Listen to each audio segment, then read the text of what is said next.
When you first heard that the Mark IIC Plus was going to be reissued, you probably thought the first videos coming out from Mesa, Boogie, and Gibson would sound something like this.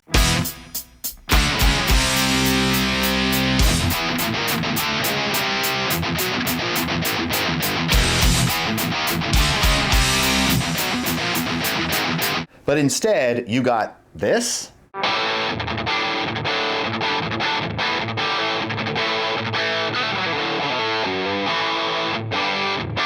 Let's talk about what the hell is going on here. Hey guys, it's Mike from Eldorado Guitars, and I'm coming at you today with kind of a strange video. The Mesa Boogie Mark IIC Plus reissue launch has been a total disaster.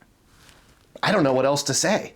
I don't know who is in charge of the marketing for Gibson or Mesa. I don't know who approved this, like who's their CMO, who's their social media manager. They should all be fired. I don't know what's going on. So let's go through the timeline together really quickly, okay? And I'll try and make this as quick as possible. A couple of weeks ago, Mesa Boogie released a video that was sort of like a soft launch of the Mark IIC Plus. It was like, hey, here's the Mark IIC Plus. It's coming back, the official relaunch. Call the Gibson Garage, I think, to order yours, which is very weird. Why would they want to cut out their, well, actually, I know why they would want to cut out their dealers. Money, right? Right? They make more through direct sales than through their dealers, but it kind of was strange because they just threw their dealers like over the side of the boat. Anyhow, so they did some videos with their dealers, which I guess was nice since they had thrown them over the boat in the previous video. And the videos were just bizarre. None of them sounded very good. It felt like Dinesh was keeping the amp only dialed in that dad rock way. There was nobody was using the V curve, right, on the EQ, which is what everybody does. A lot of the clips didn't have the EQ on, the graphic EQ on for the drive channel. The lead input is only at like 5, the treble's only at like 4, the mids are at like 8. The bass is at like 4. I don't know what these guys are doing. The dealer videos were really cringe and kind of weird. And then they did the weirdest, most bizarre thing I have ever seen a company do, is they partnered with Sweetwater on this video. And I want to be clear, I love Sweetwater. My man Bill at Sweetwater is awesome. So I'm not trying to bag on Sweetwater, okay? But Sweetwater had everybody, Gibson and all these social media influencers. They had Ben Ellis, and they had Fluff, and they had Kyle Bull, and you know, they're in Sweetwater's beautiful studio. They have a ton of recording equipment. I mean, everything you could ever want in that studio. And they've got the Mark IIC Plus and the cabinet. Now, the reason I'm describing this to you, you'll find out in a second. You're like, Mike, why are you telling me what's in the video? I can just go watch the video. Hold on. So they have them, you know, come in and they're all sort of like, oh, wow, cool, Mark IIC Plus. And Dinesh is like, yeah, you want to try it out? They're like, yeah. So they plug in their guitars and they each have different guitars, right? I think Fluff had a Les Paul and Kyle Bull had maybe a Les Paul, I don't remember, and Ben Ellis had like a Sir or something, right?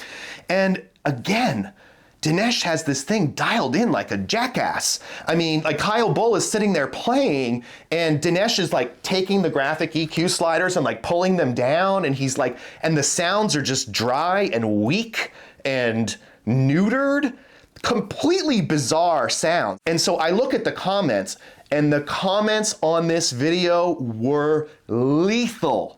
I have never seen comments like this. This was a professional video done in the Sweetwater studio with Gibson guitars, Mesa Boogie, Sweetwater, the Goliaths of the guitar industry. And the tones were just terrible. And the comments were awful. Whatever, a day goes by, I come back and I'm checking like some forum posts and I see that the video is no longer available. And I'm like, what? The video, they took it down. They took the video with the influencers and everything down. I think because the comments were so brutal and terrible. And I'm like, wow, who is your marketing person? Who is your social media person? Who recorded this? Who said this was good? You guys should all be fired, okay? I mean, this is wild. This is wild incompetence, okay? Why doesn't Gibson just show us what we want to hear? So anyway, so the drama gets deeper. So they've taken the video down. Right now I'm going to pull out my phone here so I can quote this accurately. So then Kyle Bull, I see Kyle Bull in a Facebook group, and he posts this. Okay, so I'm gonna show you that this is real. Okay, so this is real. And he says, sorry fellas, we didn't know what we were walking into here. Didn't get to dial in the amp and got a grand total of about 5 minutes each with it, including talking. I know none of that matters because you guys will never accept this amp anyways, but figured a little context might help. Okay, so I'm not saying anything about the amp being good or bad. Okay, these tones I think are just bullshit. I think amp is fine. I have one coming tomorrow. I'm gonna find out myself. But Kyle says they didn't know what they were walking into. So I think that's why in that video I described, they all walked in and were like, whoa, a 2C+, because they didn't know what they were walking into. They didn't get to dial in the amp, he says. So I guess Dinesh dialed it in, which is why we got a bunch of those crappy tones again. And then he said they got a grand total of about 5 minutes with it. So it's like including talking. So it's like he really didn't have any time to do anything. I mean, 5 minutes with a plexi, like maybe, right? Because it kind of only does one or two things, right? But like with a Mark amp, I mean, this amp has an insane number of tones in it. You need way more than 5 minutes to know whether it's, whether this reissue is going to be any good or not. And then Kyle posts the next day, okay, so Kyle tried to save us, all right? I made this joke on a forum. Kyle, thank you for trying to save us. His name was Marauder Shields. If you know what that reference is, you'll like it. So Kyle says, I literally told Dinesh we need to dial in a less wimpy tone, which he allowed me to do quickly and isn't shown in the video. So that's kind of a little confusing because a second ago he said they didn't get to dial it in, but now it sounds like he did get to dial it in a little bit, but it wasn't shown in the video. So Kyle tried to do the thing, right? Like that everybody wants to hear, and it sounds like he did it, and then Gibson didn't publish that part in the video. This is completely bizarre. The only explanation I have read that makes any sense whatsoever is that maybe Gibson is trying to appeal to more dad rock guitarists instead of metal guitarists, because metal and hard rock guitarists are gonna buy the 2C+ anyway. They know what it does, they know how to dial it in. Maybe they're trying to make it more palatable to people that play different kinds of music. The thing about that though is, one, you're giving Gibson way too much credit. I don't think they would have planned that like that. And if they did, why wouldn't they show at least one clip in the metal settings, maybe at the end?